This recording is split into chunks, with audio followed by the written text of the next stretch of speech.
नमस्कार, माय मौली हिंदी समाचार में आपका स्वागत है। मैं हूँ प्रभु धारवे। दर्शकों, मैं आज आया हुई जैन मंडल के असुल्ला गांव में। यहाँ पर बहुत ही पावन धाम श्रावण मास के दिन, पूरे श्रावण मास के महीने में यहाँ हनुमान मंदिर में शाम को दर रोज भजन कीर्तन रहता है। पूरे हर साल श्रावण मास के महीने में मंदिर में सुबह शाम आरती होती है।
तुम्हा सर्वांना आमचा नमस्कार।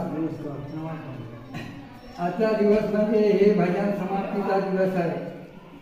हे आम्ही दरवर्षी प्रमाणे आमच्या गावात हनुमान मंदिर मध्ये रोज 9 वाजता सुरुवात करून 11 वाजेपर्यंत आम्ही दरवर्षी सुरुवात ठेवत आहोत। तसेच आम्ही हे अजून हे आमचे लहान मुलं असो आणि कोणी असो असे सुरुवात राहा म्हणून आमची इच्छा आहे। हे भजन म्हणजे आपला हिंदू धर्माचा एक हे भाग आहे। 12 महिन्यामध्ये ह्या एक महिना म्हणजे श्रावण महिना हे अतिशय सुंदर आहे। ह्या महिन्यात आम्ही दरवर्षी आमच्या बापापासून आमच्या आजीपासून भजन तिथं ठेवत आहोत। आज आम्ही समाप्ती केलो आणि त्या भजनाची फेरी काढून आणि गावातले देव आहे त्या देवापाशी जाऊन त्याचे पूजन करून आम्ही आरतीचा उतार केला आणि तसेच आम्ही या बाजीराव महाराजाच्या मठामध्ये आम्ही अन्नदानाचा कार्यक्रम ठेवला आहे। धन्यवाद आणि तुम्ही येऊन याचा प्रसाद घ्यावा हे आमची विनंती।